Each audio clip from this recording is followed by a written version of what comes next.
Está começando mais um Professor Nelson Jr. Cash. Livro de hoje, Conectado. Como ter um relacionamento direto com Deus, de Steve Case. Livro da Casa Publicadora Brasileira. Capítulo 6 do livro Conectado tem como título É Isso Mesmo. O autor começa o capítulo 6 contando o seguinte relato. Conta a lenda que um prisioneiro, após 3 anos de prisão, escreveu para sua esposa dizendo que ele estava perto de ser libertado. Ele disse que se ela tivesse disposta a recebê-lo de volta, que colocasse uma fita amarela ao redor de um velho carvalho na praça central da cidade. Assim que o ônibus se aproximou da cidade, o homem pediu ao motorista que diminuísse a velocidade e procurasse pela fita amarela. Se ela não estivesse lá, ele simplesmente continuaria dentro do ônibus. Quando eles chegaram à praça central da cidade, os passageiros gritaram de alegria. O ex-prisioneiro olhou pela janela e não podia acreditar naquela cena.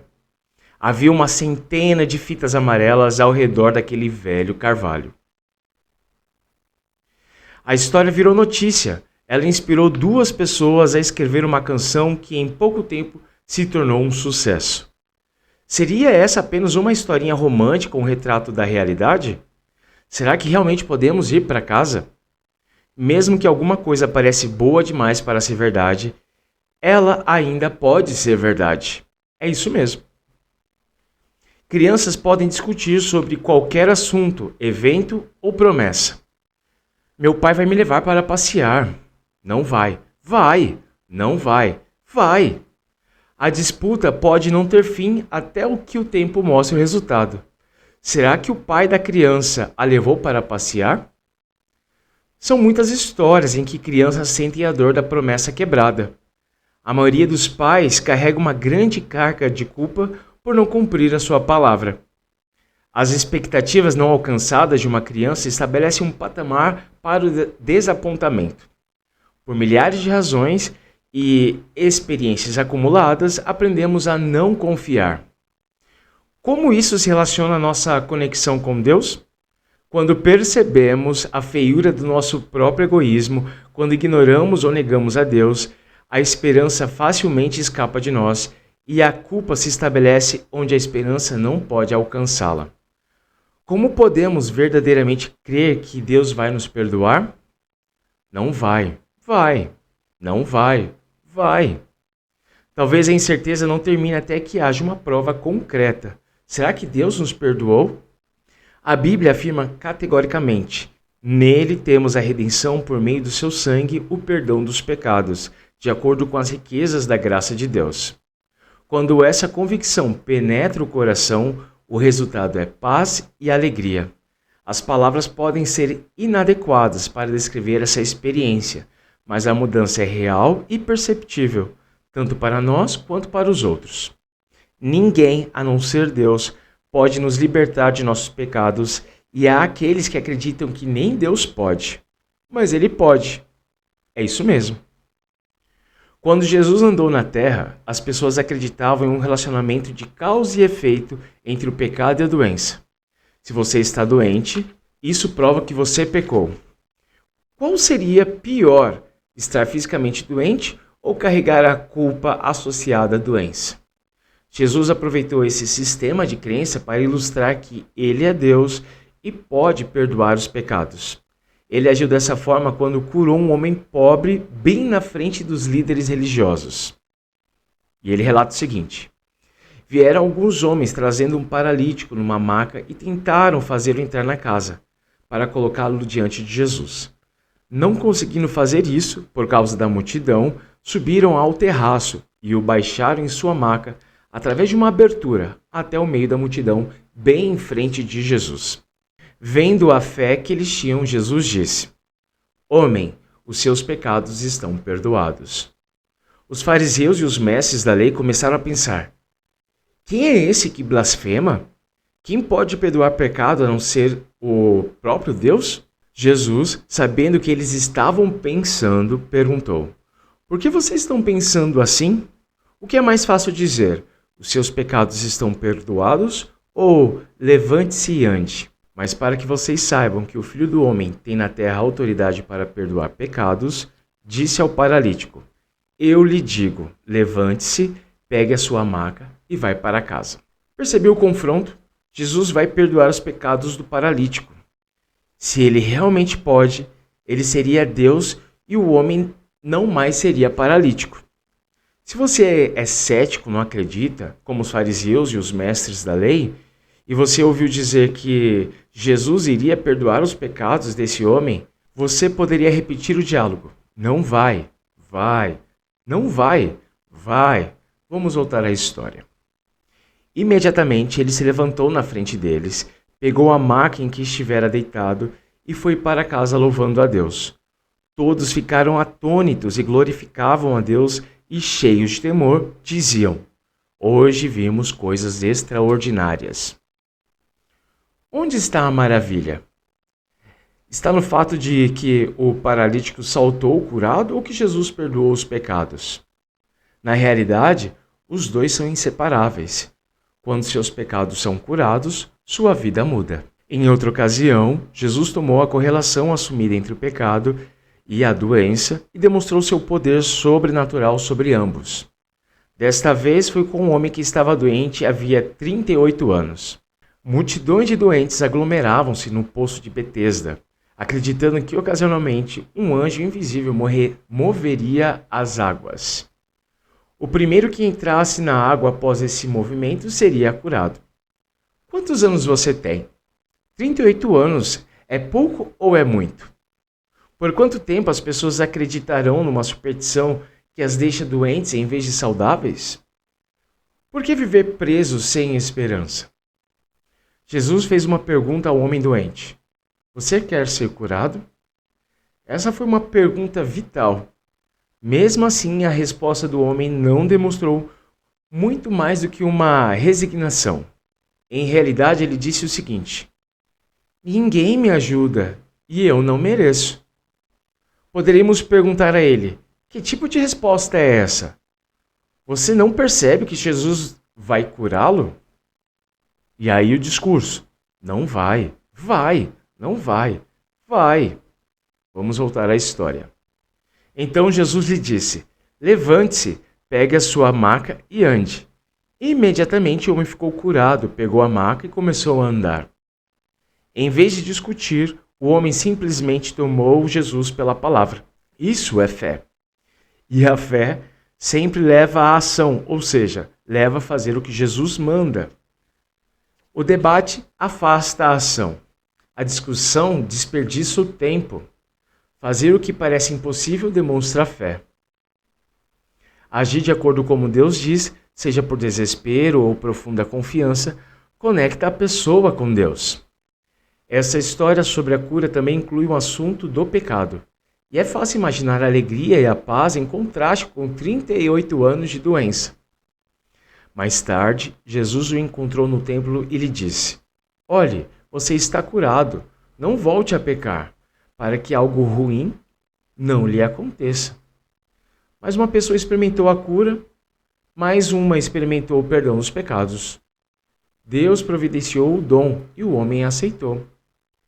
Essa aceitação significou ação e o resultado foi paz e alegria. É só isso? Não. A promessa de Deus pode perdoá-lo de seus pecados e isso pode parecer boa demais para ser verdade.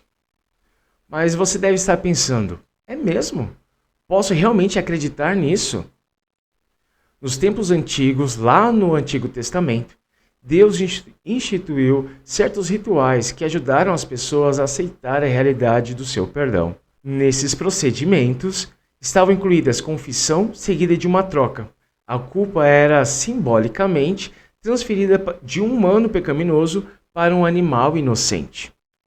Cada ritual era concluído com as seguintes palavras: eles serão perdoados. O perdão nunca é merecido. Ele pode apenas ser concedido. Como resultado disso, a pessoa que busca esse perdão termina por encontrar a disposição daquele que pode dar o perdão. Deus é mesquinho ou é cheio de misericórdia? Será que ele vai perdoar você e vai perdoar os seus pecados? De acordo com a Bíblia, se confessarmos os nossos pecados, ele é fiel e justo para perdoar os nossos pecados e nos purificar de toda a injustiça. No dia seguinte, João viu Jesus se aproximando e disse: Vejam, esse é o Cordeiro de Deus que tira o pecado do mundo. Bendiga ao Senhor a minha alma. Não esqueça de nenhuma de suas bênçãos. É Ele que perdoa todos os seus pecados e cura todas as suas doenças, que resgata a sua vida da sepultura e o coroa de bondade e compaixão. Porque eu lhes perdoarei a maldade e não me lembrarei mais dos seus pecados. Volte-se ele para o Senhor, que terá misericórdia dele. Volte-se para o nosso Deus, pois ele dá de bom grado o seu perdão. Quem é comparável a ti, ó Deus, que perdoas o pecado e esqueces a transgressão do remanescente da sua herança? Tu, que não permaneces irado para sempre, mas tem prazer em mostrar amor. De novo não terás compaixão de nós, pisarás as nossas maldades e atirarás todos os nossos pecados nas profundezas do mar. E como o Oriente está longe do Ocidente, assim ele afasta para longe de nós as nossas transgressões.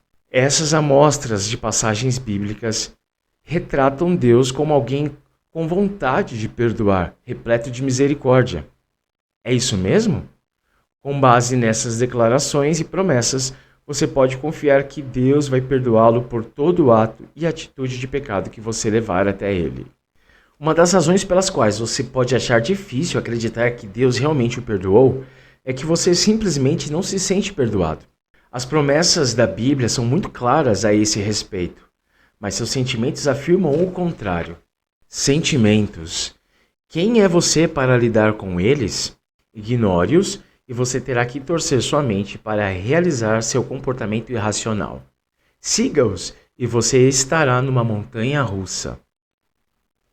Mas há outras opções para lidar com seus sentimentos. Identifique suas emoções. Explore as fontes, as intensidades e a validade delas. Como uma pessoa completa, você sabe que os sentimentos compreendem apenas parte de você, e não você por completo. O mesmo poderia ser dito sobre os pensamentos. Às vezes, essa conexão é óbvia, outras vezes, ela parece anuviada ou mesmo contraditória. Um piloto confia mais nos instrumentos do que nos próprios instintos. Um artista valoriza mais a intuição do que a informação. Qual deles é mais importante para você? O amor é uma emoção ou um fato? Talvez a resposta seja ambos. Como uma emoção, o amor tipicamente evoca respostas positivas e poderosas. Como um fato, o amor se baseia na evidência e provê o fundamento para a emoção. A emoção sem o fato cria ilusões errôneas ou comportamentos tolos. O fato sem a emoção provoca ações mecânicas ou simplesmente burocráticas. Se seus pensamentos e emoções não se harmonizam, pare, reorganize seus pensamentos, reorganize suas emoções, ouça seu interior, identifique os fatos. O tempo testa as emoções, os fatos adicionais testam os pensamentos. Sobre as emoções, o livro de Salmos fornece uma grande variedade de exemplos. Davi escreveu: meu Deus, por que me abandonaste? Por que está tão longe para salvar-me? Tão longe dos meus gritos e angústias? E ainda o mesmo Salmo, ele afirma: pois não menosprezou, nem repudiou o sofrimento do aflito. Não escondeu dele o rosto, mas ouviu o seu grito de socorro. Davi não ignorou as suas emoções, mas não se apoiou necessariamente nelas, mesmo quando elas eram intensas. Ele apresentou seus sentimentos a Deus, comparou-os com a realidade das ações e promessas de Deus e então partiu para a ação. Isso explica por que tantas pessoas encontram ajuda no livro de Salmos.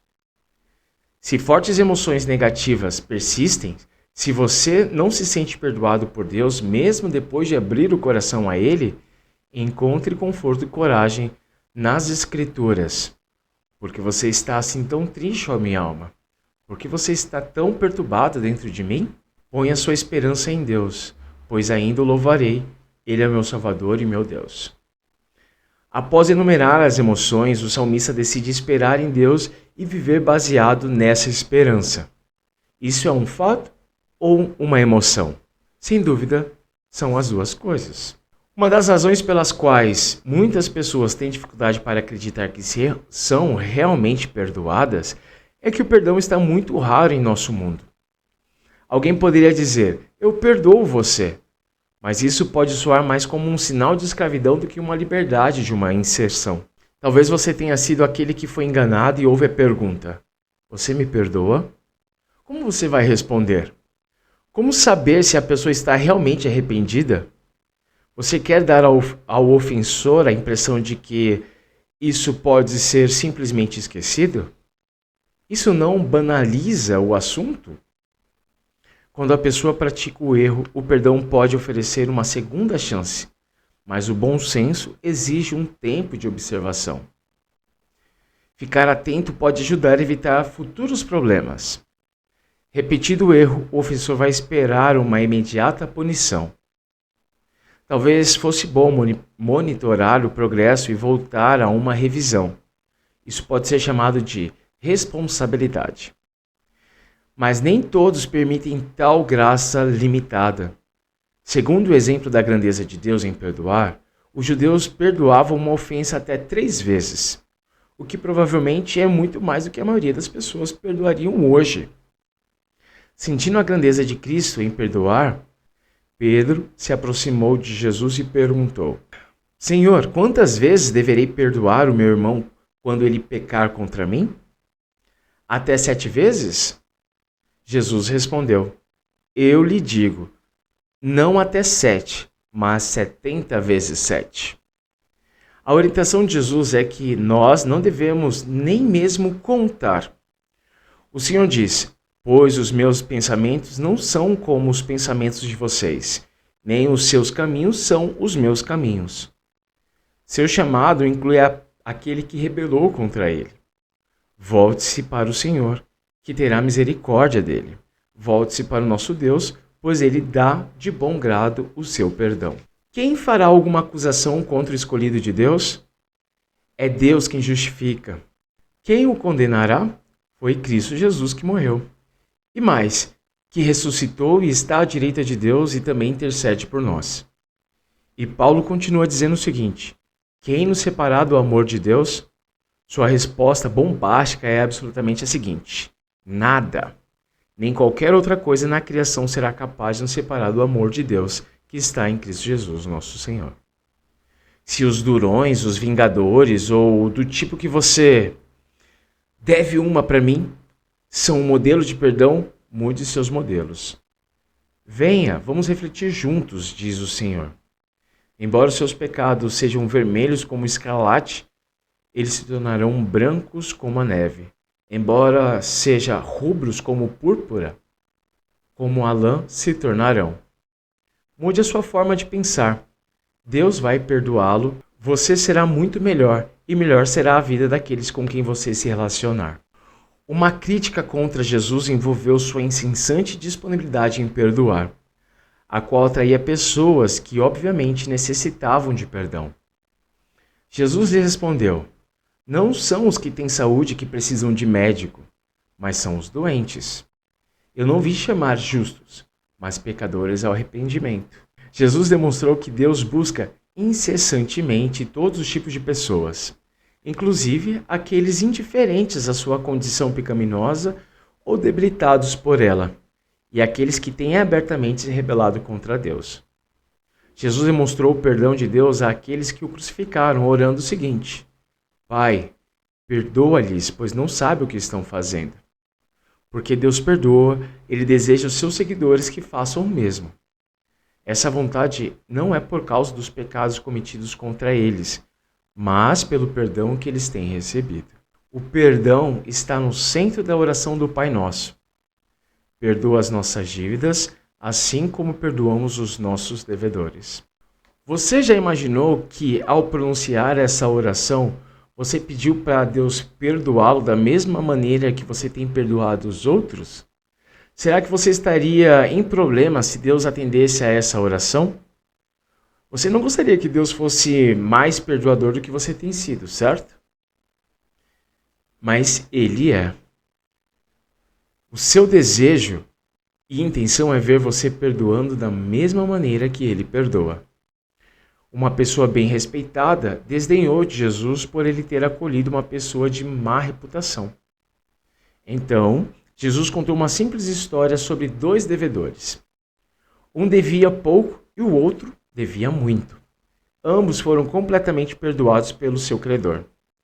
Jesus então perguntou: qual deles o amará mais? Claro, a resposta é aquele que foi mais perdoado. Em seguida, Jesus fez a seguinte aplicação: portanto, eu lhe digo, os pecados dessa mulher, que são muitos, foram perdoados, pois ela me amou muito. Mas aquele a quem pouco foi perdoado, pouco ama. Então Jesus disse a essa mulher: seus pecados estão perdoados. É como se Jesus tivesse dito o seguinte a ela: é isso mesmo. Você se arrependeu e confessou o seu pecado a Deus. Ele perdoou você? Você tem certeza das razões para acreditar que a resposta dele é sim? Mas você não precisa demorar para acreditar nisso. Parta para a ação, e porque ele o tem perdoado, viva em amor. Porque você foi perdoado, perdoe os outros. E não se esqueça, Deus é aquele que o levou ao arrependimento e confissão em primeiro lugar. Seu desejo é estar perto de você e este é o motivo para tudo isso. Ele quer muito perdoá-lo. E agora que você lhe deu a chance, ele o perdoou profundamente. Já não há mais nada que separe você de Deus. Na verdade, ele está abraçando você agora. É isso mesmo. E assim terminamos Professor Nelson Jr. Cast. Livro de hoje, Conectado.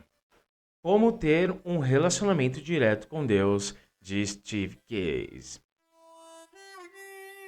Livro da Casa Publicadora Brasileira.